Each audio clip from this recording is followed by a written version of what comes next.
महायुतीचे उमेदवार पंढरपूर मंगळवेढ्याचे पाणीदार आमदार समाधान दादा अवतारे यांच्या प्रचारार्थ सूर्यगेट येथील या जाहीर सभेसाठी उपस्थित असलेले सर्व व्यासपीठावरील मान्यवर आणि उपस्थित खतराव मंडळी भगिनींनो, पोटनिवडणुकीमध्ये आपण प्रशांत मालकांच्या आशीर्वादाने समाधान दादांना निवडून दिल्यानंतर त्यांचा पायगुण या महाराष्ट्रातील सर्व बहुजन आणि इतर बांधवांच्या वरती अन्याय करणारं, शेतकऱ्यांच्या वरती अन्याय करणारं सरकार उलथून टाकण्यामध्ये समाधान दादांचा पायगुण यशस्वी ठरला आणि आता काँग्रेसचे उमेदवार आहेत त्यांचा पायगुण तुम्ही बघितला तर विठ्ठल सहकारी साखर कारखान्याचे संचालक झाले आणि विठ्ठल कारखाना बंद पडला। त्यानंतर माझ्यासोबतच ते जिल्हा परिषदला उभे राहिले।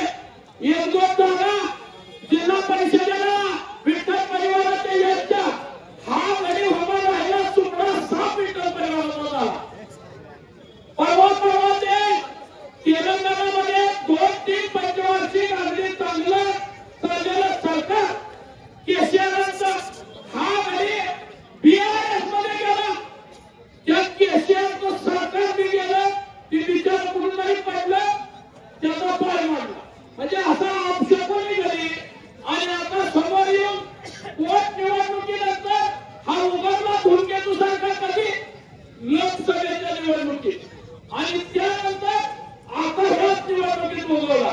आता काय करा दादा सोशल मीडियातून कामा बातम्या लागल्या म्हणजे पोस्ट यायला लागल्या, परिचालक पार्टी आम्हाला मदत करेल। अरे प्रशांत मालकांनी जाहीररित्या सांगितलेलं आहे आमच्या कुटुंबाच्या अवलाद असलेला आहे, तू लोकसभेला प्रचार करायचा प्रगतीशील देता, संध्याकाळी येऊन रामसाहेब पूजेला भेटायचा, अशा पद्धतीचे आमचा परिवार नाही। या भागाचे आमचे मार्गदर्शक लक्ष्मण भाऊ पापरकर, आमचे सहकारी भाजपचे शहराध्यक्ष विक्रम भैया, संदीप भैया अशा अनेक आमचे सहकारी या भागातून काम करतात। मी तुम्हाला विनंती करण्यासाठी आलोय की समाधान दादा अवतारे सरकार विकासाचा डोंगर उभा करणारा आमदार आणि भविष्यामध्ये आपल्याला प्रशांत मालकांना नामदार करायचं असेल 20 तारखेला आपण कमळ या चिन्हामध्ये बटन दाबून समाधान दादा अवतारे यांना प्रचंड अशा बहुमताने विजय करावा। रामकृष्ण हरी। लक्ष्मण भाऊ तुमच्या आणि प्रशांत मालकांच्या आशीर्वादाने या भागात कमाल हरी। धन्यवाद माऊली।